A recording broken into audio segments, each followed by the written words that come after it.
Westerwald, que es una selva, una zona de montañas en Renania. Uh-huh.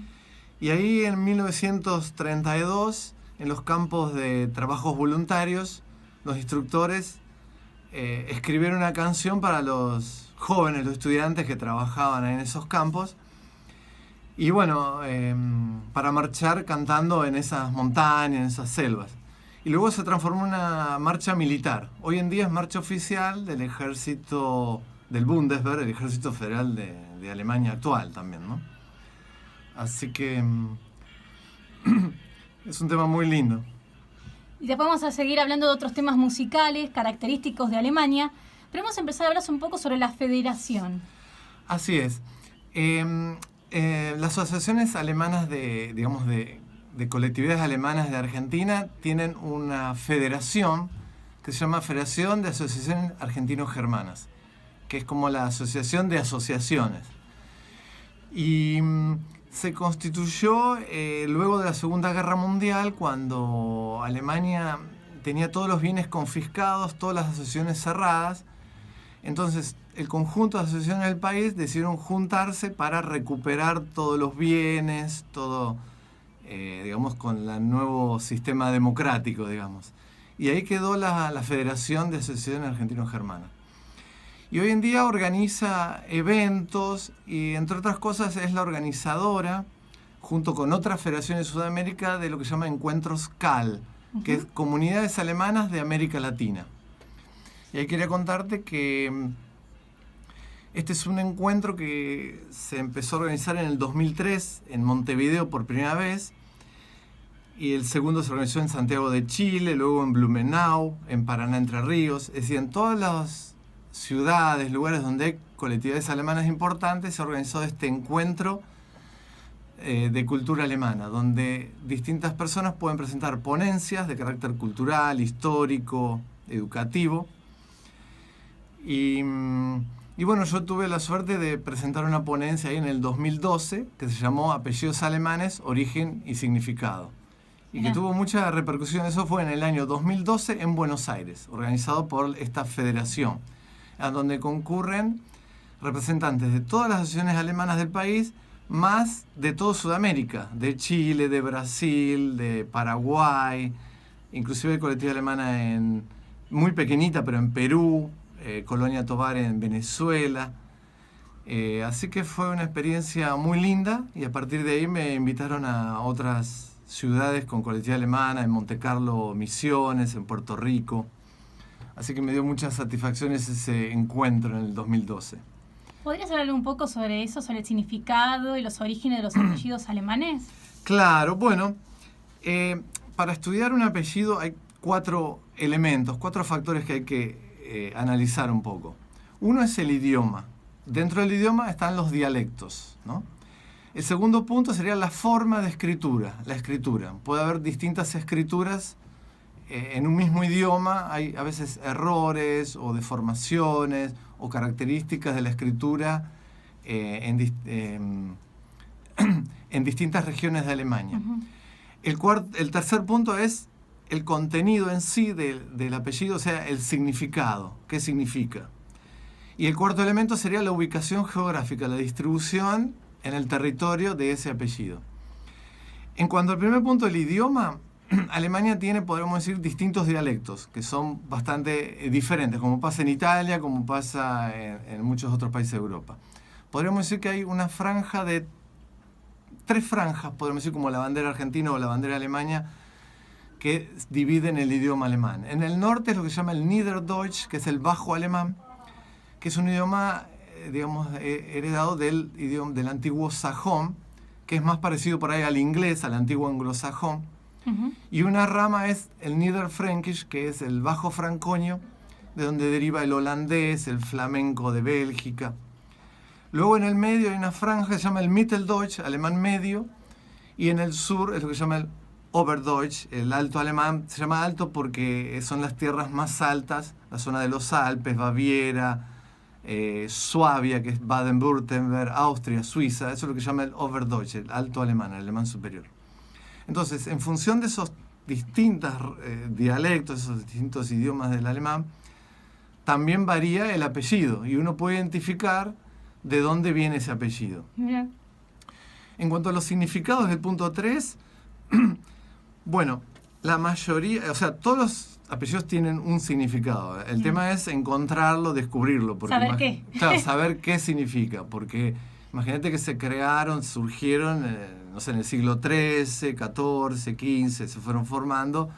Y el idioma va cambiando mucho. Hay palabras que quedan en desuso, que van desapareciendo. Entonces, es como que a veces el apellido es como un tesoro de un idioma de hace 400, 500 años.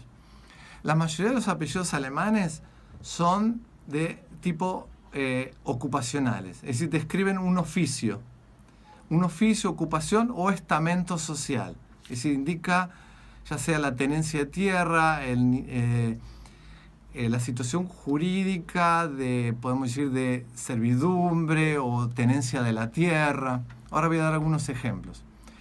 Después hay apellidos que derivan de nombres, algunos son patronímicos del nombre del padre.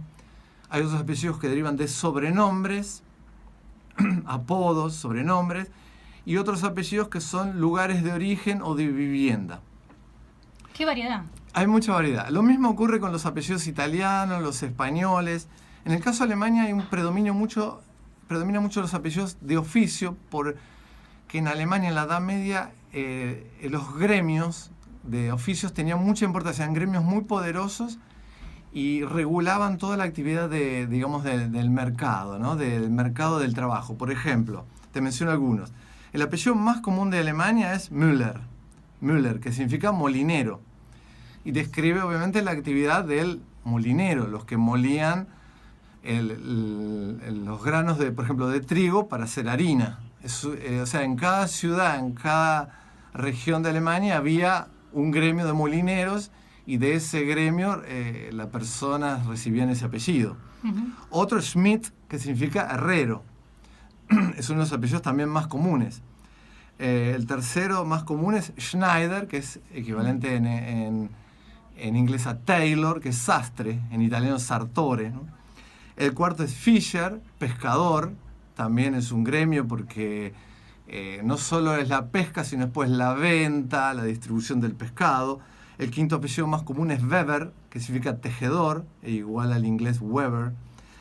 El sexto es Mayer, pero en este caso es con E Y, Mayer, que ahí describe un estamento social que equivale a granjero o al que tiene... viene a ser, en realidad Mayer viene de mayordomus, el mayordomo de campo. Es el administrador de los campos señoriales, o sea, que pertenecían a un señor feudal. El administrador era el Mayer. Después existe Wagner, que describe al que construye los Wagen, que son los coches. Ese es un cochero. Uh-huh. Wagner viene de Wagen, como Volkswagen, ¿no? El coche del pueblo significa. Otro, el octavo apellido es Becker, que es panadero, como en inglés baker, ¿no? Otro es Schulz, que ahí significa, es el alcalde del pueblo, alcalde algunas veces con función de juez también, o juez como juez de paz también. Es un apellido en general que está ubicado en las regiones orientales de Alemania. Cuando había una región que se conquistaba y se colonizaba, iba un jefe, podemos decir, de la colonización, que luego era el Schulz, el administrador, el encargado, que era además el que le cobraba la renta a los campesinos, a los habitantes del pueblo, y una parte se la pagaba el señor de las tierras. Era como un recaudador también. Otro apellido es Hoffmann, por ejemplo, que también es equivalente más o menos a un Mayer, que es un administrador de los campos, ¿no? de un dueño, es un administrador. Otro apellido común es Schäfer, que equivale a ovejero, porque Schaf es oveja. Schäfer, en inglés también está el apellido Schäfer, que es ovejero. Describe el oficio del pastor de las ovejas. Generalmente había un Gemeindehirt, que era el pastor del pueblo, de la comunidad. Él juntaba las ovejas, como muestra el dibujito de Heidi, que estaba sí. Peter. Él llevaba las cabritas de todo el pueblo, iba recogiendo, como hoy se ve los paseos de perros que van casa por casa buscando. Bueno, esa era la función del Schäfer.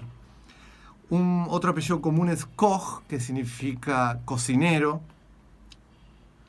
El apellido Bauer es campesino, está describiendo el que posee una casa y todo lo que rodea, porque Bauer viene de... El Gebauer es el que habitante de una casa con la tierra que lo rodea, que es el campo. Generalmente era una casa con huerta, podemos decir gallinero y chiquero, y una serie de campos para sembrar. Otro apellido es Richter, que en este caso describe la función de un juez. Richter equivale a juez. Y acá aparece un apellido en el lugar número 15, que es, por ejemplo, Klein. Este es un apellido, es un sobrenombre. Describe a una persona por su característica física, que es pequeño. Klein es pequeño. Es un apellido bastante común en Alemania. Es como en el francés petit, ¿no? También, que es bastante común. Petit es chiquito, ¿no? Pequeño. Acá hay un apellido también, Wolf, por ejemplo, Wolf significa lobo. Puede ser un nombre acortado de Wolfgang, también, que es como el andar del lobo, un nombre antiguo alemán. O puede ser un sobrenombre también, Wolf. O puede ser a veces también otro de los característicos de los apellidos alemanes, que a veces deriva del nombre de una casa. Las casas en Alemania no tenían un número como ahora la dirección, sino que se identificaban a veces por un escudo, un dibujo. Además que en los tiempos antiguos la mayoría de la gente no sabía leer y escribir, entonces se describía a través de dibujos, escudos o ubicación de la casa. A veces las casas tienen un escudo de un lobo, un dibujo, y se le llamaba a la casa Wolf. Mira.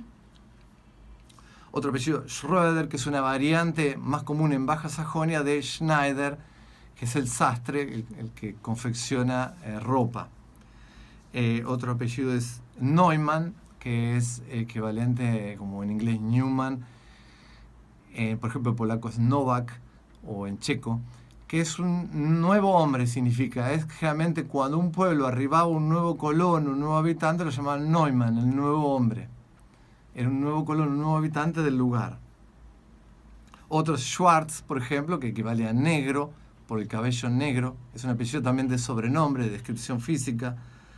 Zimmermann, por ejemplo, es un apellido ocupacional, describe a un carpintero de obra. Es el que arma la estructura de lo que llaman las casas entramadas, que son como hacen un cuadrilátero de madera, que es la estructura de la casa. Ese es el Zimmermann, el que hace los marcos de la casa, de las ventanas. Por ejemplo, este apellido en Holanda es Timmerman con T, en alemán es con Z, Zimmermann. Otro apellido de característica es Braun, que significa marrón, que habla del cabello marrón. Krüger, un apellido también bastante conocido, sobre todo de Alemania del Este, en la parte del norte de Alemania del Este. El Krüger es un posadero, el hombre que tiene una posada donde sirven cerveza. Krug es como el jarro de una cerveza. El Krüger es el que sirve cervezas. Y ahora quiero comentar esta música de fondo que se llama Lustig ist das Zigeunerleben. Alegre es la vida del gitano. Y describe la vida, digamos, sin preocupación de las personas que no tienen que pagar impuestos, que viven así como errantes, sin casa, sin problemas. Es una visión romántica de la vida un poco errante, ¿no? Es una música muy común para fiestas, para canciones. Ignacio está muy atento, está hablando sobre los apellidos, escuchando el tema música. No sé cómo hace. Sí. Bueno, hay apellidos que derivan de nombres históricos de Alemania. Porque Alemania tenía nombres autóctonos previo a la cristianización. Es decir, antes de los alemanes ser cristianos, allá por el año 700, así, los alemanes tenían nombres que son el nombre autóctono propiamente germánico. De esos nombres originarios derivaron apellidos, se conservaron y se heredaron a las siguientes personas. Te menciono algunos. Por ejemplo, Dietrich, que latinizado es Teodorico. Había un rey de los visigodos, Teodorico, un rey también ostrogodo que entró en Italia, Teodorico. Por eso me parecía conocido el nombre. Sí, Teodorico. Hay muchas leyendas en Alemania que hablan de Dietrich von Berna, que es en realidad es Teodorico de Verona, se lo llamaba, que era el rey de los ostrogodos. Y Dietrich, los nombres alemanes se componen de dos palabras. Diet, esa primera palabra, equivale a pueblo. Y Reich, o como Reich, es como regir, gobernar, el soberano, el que gobierna. Sería el que gobierna al pueblo, Dietrich. Otro es Dieter, esta terminación er con H, Herr, es ejército, es como el ejército del pueblo. Está Dietmar también, esa terminación mar significa fama, renombre, la fama del pueblo. Otro nombre autóctono es Gunther, en donde Gunt significa lucha, guerra, batalla, y Herr, ejército. Entonces Gunther es el ejército o la lucha, el ejército que lucha. También está Gundomar. Dicen que también de Gun, del comienzo de Gun deriva el apellido o el nombre Gonzalo en español, ¿no? González. Otro nombre común es Walter, por ejemplo. Walt es como también como un gobernante. La palabra que Wald es como violencia, coerción, el que tiene el poder, y ejército. También está Valdemar, mar fama, Valde es también como el que gobierna. Rodiger es la forma también de Roger, o en italiano, por ejemplo, Ruggeri, Rogero. Rod es fama, renombre, y Ger es lanza. Sería como el que tiene renombre por la lanza. De ahí viene Rod, deriva, por ejemplo, Rodbert, el que deslumbra por su fama. De ahí viene Roberto. Rodolfo es Rod, también fama, y la terminación Ulf es lobo. Después, por ejemplo, Arnulf, Arn es águila, y la terminación Ulf, lobo. Arnold es Arn, águila, y esa terminación Nold es como Wald, como que gobierna, el águila que gobierna. También está Reinaldo, Ragnvald, que es como el consejo, el destino del lobo. El gobierno, el que gobierna con consejos, algo así. Otros nombres, Heinrich, que es como Enrique. Friedrich, Federico, Fried es paz, Rich que gobierna también, que gobierna con paz. Siegfried, Sieg es victoria, Fried es paz, ¿no? El que gobierna la paz victoriosa. Esos son algunos nombres, ¿no? Pregunta, ¿buscaste el significado de tu propio apellido? Sí, he buscado mucho, he escrito mucho sobre eso, como un manual prácticamente. ¿Qué significa Puls? Claro, aparece con 2 o 3 significados distintos. El apellido mío es muy común del norte de Alemania. Muy común. Está extendido por el norte de Alemania, en la zona de Hamburgo, Westfalia, Baja Sajonia, toda la parte norte. Allí en el norte hay un pueblito que se llama Puls, que es bastante antiguo, muy chiquito. Una de las posibilidades es que derive de ese nombre. Otra es que Puls deriva también es una actividad de un pescador, que es como una herramienta que se llamaba Pulstock, que es como un palo con una red que se usaba para pescar en los arroyos y estanques del norte de Alemania. Y hay una tercera versión, que es la línea mía, que Puls es como, significa pulso, y es el sonar de las campanas. Para una persona, un campanero que tocaba la campana en la iglesia del pueblo o algo así. Bien. Esa es la línea mía, porque de un mismo apellido, otra de las características de los apellidos es que un mismo apellido puede tener significados totalmente diferentes, como es el caso mío, por ejemplo. Vamos a ir a una pequeña pausa y seguida volvemos con más los orígenes y seguimos con los apellidos, los nombres, y más los orígenes.